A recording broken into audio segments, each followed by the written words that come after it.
Well, I think the next game that happened, which is of course the game of the week, Aston Villa versus Arsenal. It's a game of the week. It was like I said during my preview before the match. I said it's an old quarrel that has to be settled.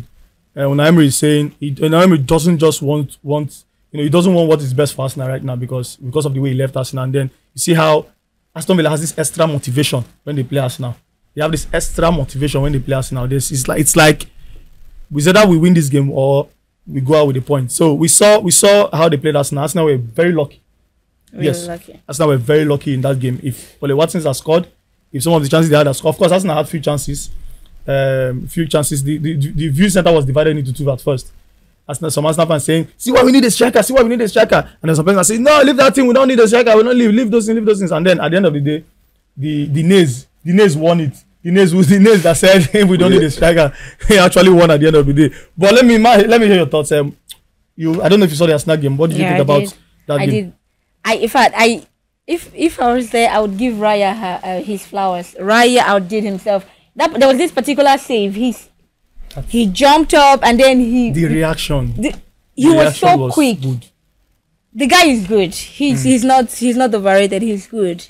He's good. And then the players did themselves. The defenders. Arsenal good, Jerry. I'm actually looking at if they can actually get a striker, it will help them to. They have better chances at the league trophy this season. Okay, you still feel they should get a striker? Yeah, I feel they should get a striker. Quickly. Actually, I was there with you. And we're all arguing whether Arsenal needs striker or no striker. Well, I gave them my striker. Can I have it? You should be stoned. But that aside, kudos to Arsenal for putting up a good fight of it. Though Rogers was Rogering. Party and rice. My God, what Rogers used? I saw my midfield crumble. What Trojan? I saw my midfield crumble. Not for what? No, listen. Now Watkins. I don't understand what happened to Watkins yesterday. Chances that Watkins of bearing missed. It happens. Though it happens, but this is the kind of game that one is one. Even if you miss all of them, see that 1-0 win that he missed again. That after everything, but the better team won, which is Arsenal. Kudos to them. All right. And I just want them to add on this year because these are the games that you have to win to contest for the league. Okay. And if you can beat these people, surely at least there'll be a fight for the cup. All right. Another thing in that match that covered, you talked about it. Thomas Partey is because of the way he plays. The way he plays, you don't get to see. If you don't watch him very well, you think he's 100%. Yeah, he was not 100% in that game. No, I didn't even notice. Aside the goal, it was like he was not there, but he was not there. 100%. Arsenal fans should be worried about Thomas Partey. He was just there. Unless the Merino, of course, if completed the signing, unless Merino comes in and actually does enough to make Arsenal not miss, because one way or the other, that guy is going to get injured. It's inevitable. It's going to happen. Thomas Partey is going to get injured. So unless Merino comes in and then overdo or perform beyond expectations, then Arsenal would not miss Thomas Partey. But if Thomas Partey gets injured, even as he's playing, I'm still worried because he's going to if it gets to some games where Arsenal would totally lose the midfield, it's going to be very scary. It's going to be very scary. Really against Man City. It's going to be very scary. So nobody's talking about Saka. Yeah, I have that. I was going to talk about Saka. Saka is underrated. Saka is too good. Saka is underrated. And I'm not saying because he's Nigerian. He's just. Let's delve into something that's been going on for the week. Saka Rodrigo. I don't know if you saw the Rodrigo goes. Rodrigo Real Madrid. Yeah, Rodrigo goes now. Okay. Saka Rodrigo. They've been this talk about who's a better player and stuff like that. What do you think in your opinion? Who do you think is a better player? Actually, based on consistency, I can say Saka is better based on consistency. But if you look at the way Rodrigo came into the limelight compared to Saka, you will feel like Rodrigo was the better player. Though coming to the Champions League, scoring his first Champions League goal as an hat-trick. You understand? Some kind of few games, but moments. Okay, go ahead. But based on consistency, Saka is better than him. Because if you look at the numbers Saka is putting in and compared to what Rodrigo is putting in, you see that Saka is better than Rodrigo. Okay, Becca? I think both of them are good. I'm not really a La Liga fan, but I see their matches, and then I got to see Rodrigo more during the Euro 2024 and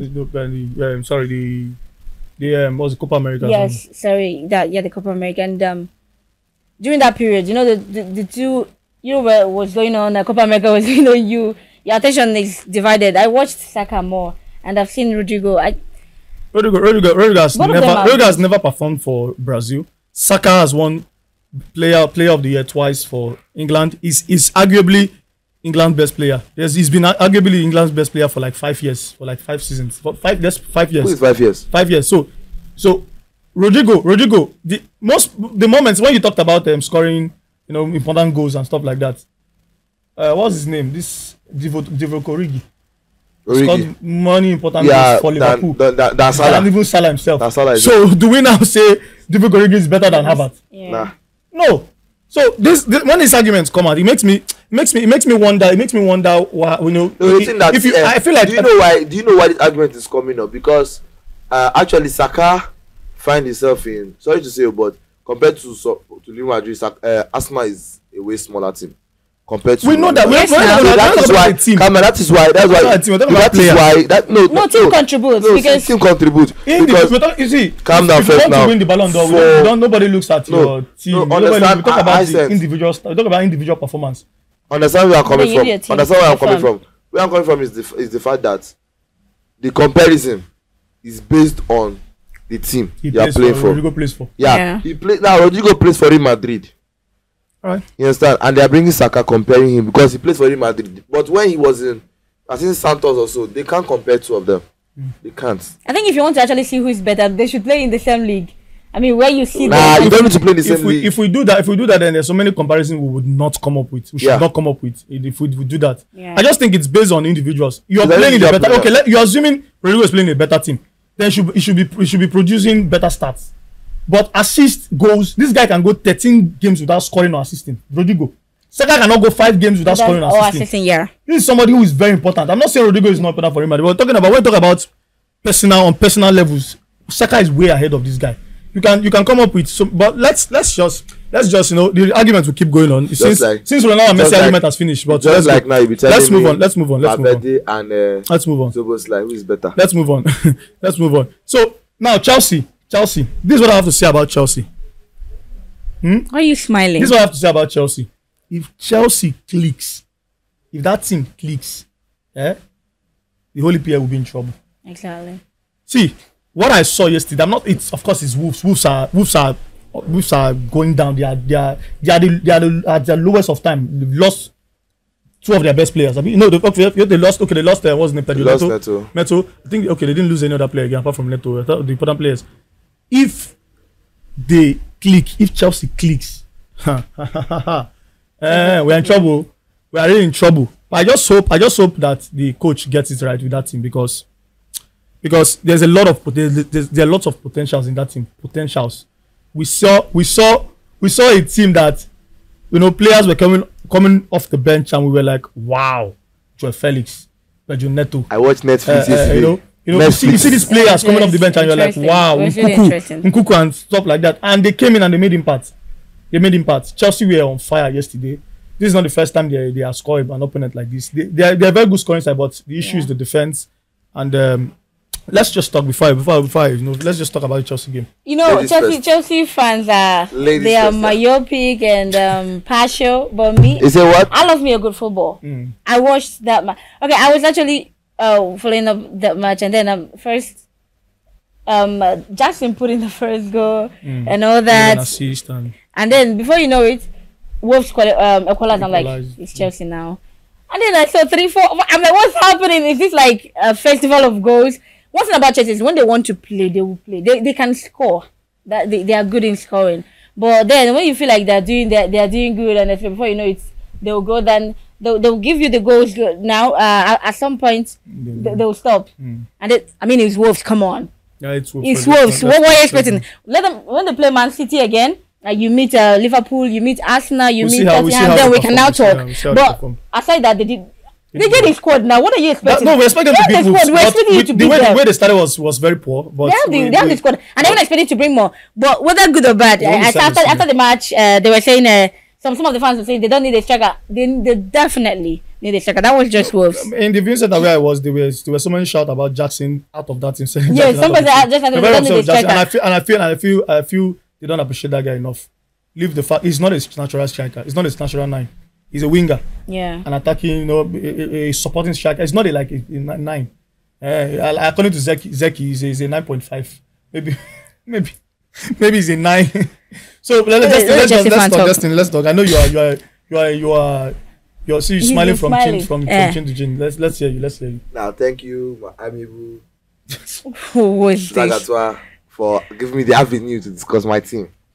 Now, don't waste our time. Okay, actually, the game was, he came out not the way people expected it. Like some Chelsea fans came out again that let us see if we win the game, fine.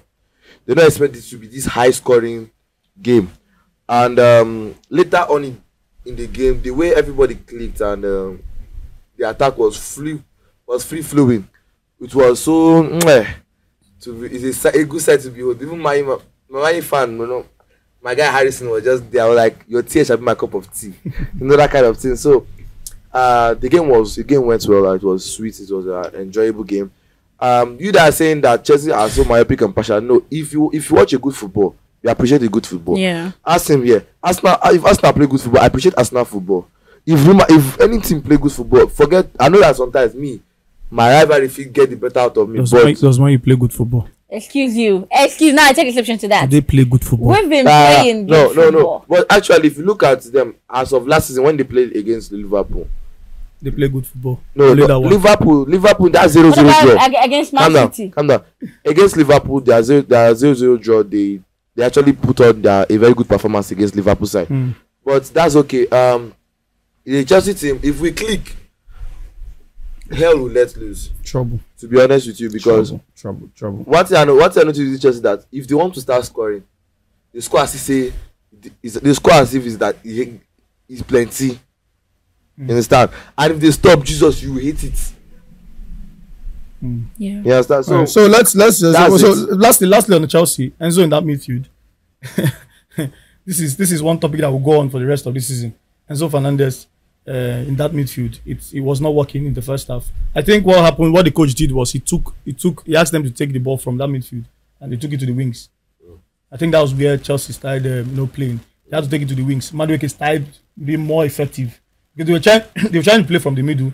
Caicedo was making a lot of mistakes. Caicedo was like, man, I was like, is this the Caicedo that we thought that he was off. He was giving away too many balls, falling unnecessarily and stuff like that. So, and I feel the coach because I saw Madueke more involved in the second half because they took the ball from the midfield and said, I felt like, okay, since this midfield cannot hold this, hold it for us, let's take it to the midfield. And we know how. I talked about it a lot of times. I think I talked about it in the last show. How Madueke and Palmer, their connection. We saw it last season under Pochettino. I talked about it. Put Palmer in that midfield. Put Madueke there, and they will deliver. And of course, they deliver. I think that's what happened in that game. But we have to be worried about Enzo in that midfield. Chelsea's last game, Enzo was not. In that midfield. See the thing with Enzo. The thing with Enzo is that if you want to look at Enzo. To know where Enzo's perfectly fit in this Chelsea team. Look at the time he was playing his first season in Chelsea. He played as a DM. And now, who's occupying that position? Caicedo. But you know that Caicedo cannot play what Enzo is playing.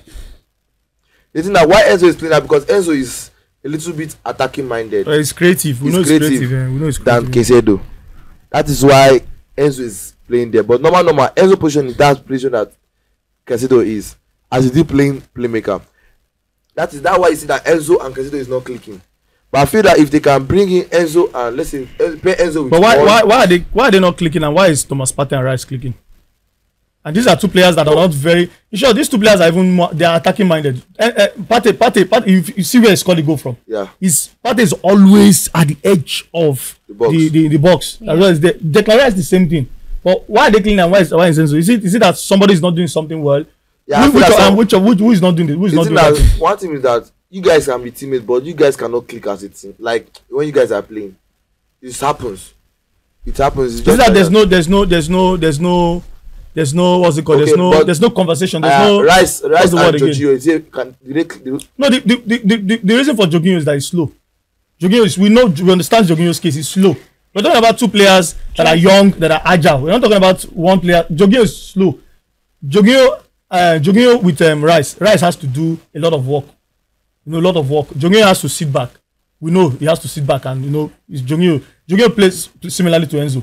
Enzo play, but Jorginho is old. He doesn't have that same energy. Jorginho always needs somebody. So the problem is that when Rice is doing that box to box, there are times that when he cannot return as he should, and then we see Jorginho gets exposed, and we know what happens when he gets exposed. That's what I'm saying now. The thing that now Enzo is not serving at the box to box midfielder for Caicedo. You understand? That is where Trust Chelsea fans always make excuse. No, it's not an excuse. It's Enzo is not good for the midfield, and that's something weird. He's all right. lacking Let's move on. The guys that would never walk alone. Yeah. The guys that will never walk alone, the Liverpool guys. Anfield yesterday was noisy. There's this thing about there are two anthems I know from start to finish.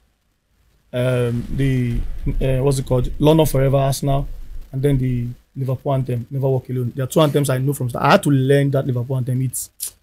It gives me goosebumps. It doesn't sound like a regular.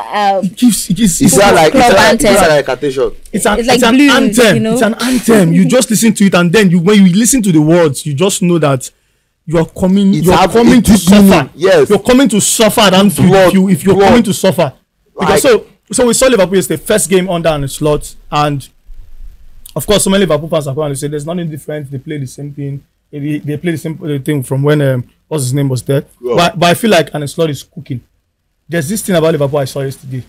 There's this thing about, so of course we see it. We saw a little bit of it we saw it under a joint club. But there's this motivation when a new coach comes that he's giving this play. He has come out to say everybody should fight for a shirt, and which is of course every new coach would want to do. Enzo Maresca is saying the same thing at Chelsea, but I feel like this team is cooking.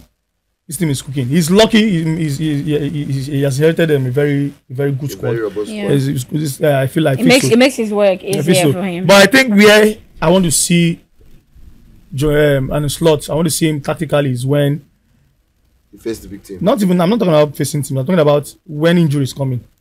This is where Klopp was. This is where Klopp was the tactician. When injuries came in, Jota would not stay fit. It's normal. Diaz is firing now. We know Diaz is on and off. He's firing now. He's all firing now. So I want to see how he performs. This thing. But let's talk about there's a player I want us to focus on, which is Salah. Do you think Salah is one of the most underrated Premier League players you've ever seen? Because he doesn't get enough flowers. If we know if it is, we know the shout we got when Sterling was on fire. No. See, but Salah does not get that credit. No, the thing that Salah. Actually, Salah is not underrated. Salah is just there. He's just there. Salah is not underrated. He's not overrated. He's not underrated. He's just there. Is he rated as he should be rated? Yes. Yeah, I think he's. If you want to know who is underrated, if you want to know whether Salah was underrated or overrated, the time when he was with Firmino and Mane, you will find out that Salah was even higher. Was highly rated than Firmino and Mane. He should be highly rated because he's the key to that Liverpool. He's the executioner. Calm down. So Salah now is in the place he is. He's just in that position that is where he rightfully. The fact that Salah did not finish inside the top 3 Ballon d'Or is a shock for me personally. You might say Ronaldo and Messi or whatever, Van Dijk, but the fact that Salah did not finish in the top 3 of the Ballon d'Or throughout and he won't finish in the top 3 of the Ballon d'Or throughout his career is a shock to me. Like, it's a shock to me. I don't really think Salah is that extraordinary. Like, you see him. Honestly, he is good. Really, a winger putting up such numbers. Calm down. You say what goals? He's good, but I mean, to end the last 3 Ballon d'Or, Come on. Let me ask you a question. What did Van Dijk do exceptionally that made him to qualify to be in that top 3 Ballon d'Or in that season? What did Van Dijk do? Well, I mean, we're talking about Salah. No, I don't want to start playing the race card. Yeah, I don't want to even do that. No, but I'm just saying. For me, I think Salah. Salah. Underrated. He's underrated. No, I don't think Salah is not underrated. He's not underrated. Based on if you are judging it based on the Ballon d'Or, something of a thing, I can see where you are driving at. But if you are looking at Salah, no, Salah is just there. Not that. Yeah. He's not overrated. He's not underrated. He's just there. The person that's supposed to be this underrated player is that Firmino or Mane. That's supposed to be that have this kind of underrated. Mane in particular. In particular is so underrated. Understand? So, but Salah is just there. He's putting out the goals. He's there.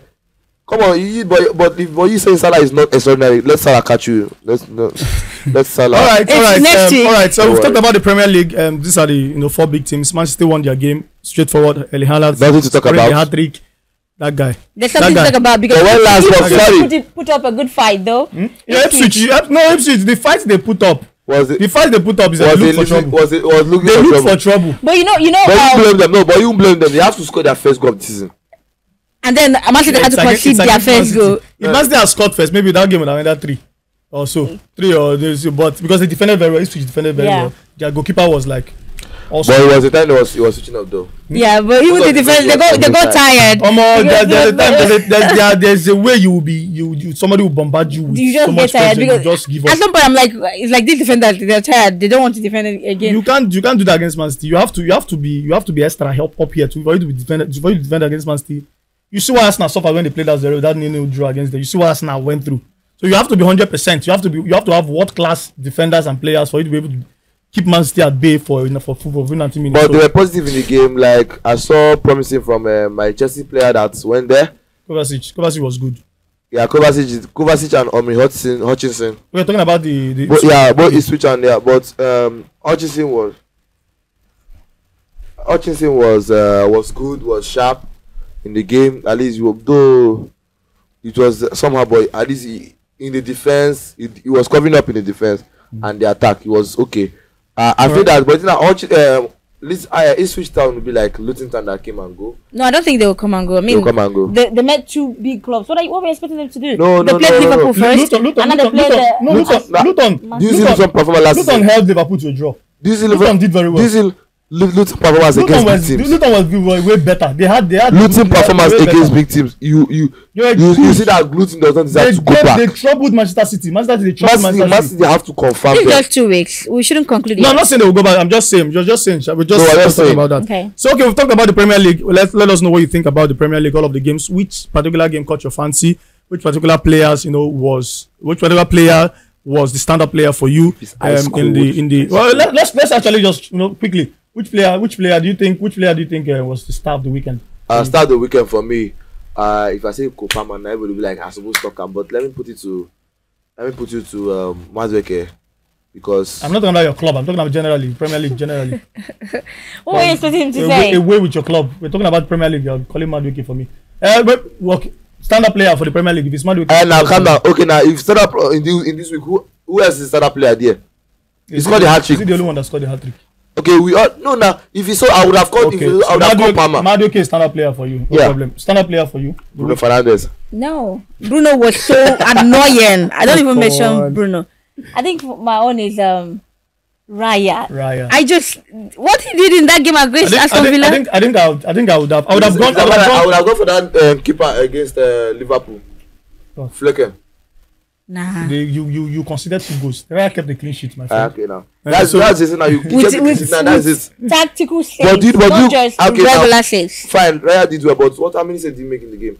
How many saves did Raya make in the game? Are we going to do this? Please, we'll not go to the argument. No, it's a question. We're not going to go to SofaScore and check. Don't drag me there. Don't start doing. Don't drag me. So I think Raya deserves his flowers. Last season he was criticized for winning the Golden Glove because they said he doesn't deserve it because he didn't make much saves. And of course, many talk. When we started, we won't say. But Raya deserves. I think I'll give it to Raya. He kept the clean sheet. Against a team that they were of course I said Arsenal were lucky. He kept the clean sheet. He was those two the 2 saves he made in that game was if it was another keeper it would have been would have been hell for Arsenal. So yes, let us know your stand-up player for the week. Some player for the weekend. The weekend I just passed. Let us know your standout player for the weekend. Let us know who you think stood out for you. So let's move on to other things. Let's come back home. Let's come back home.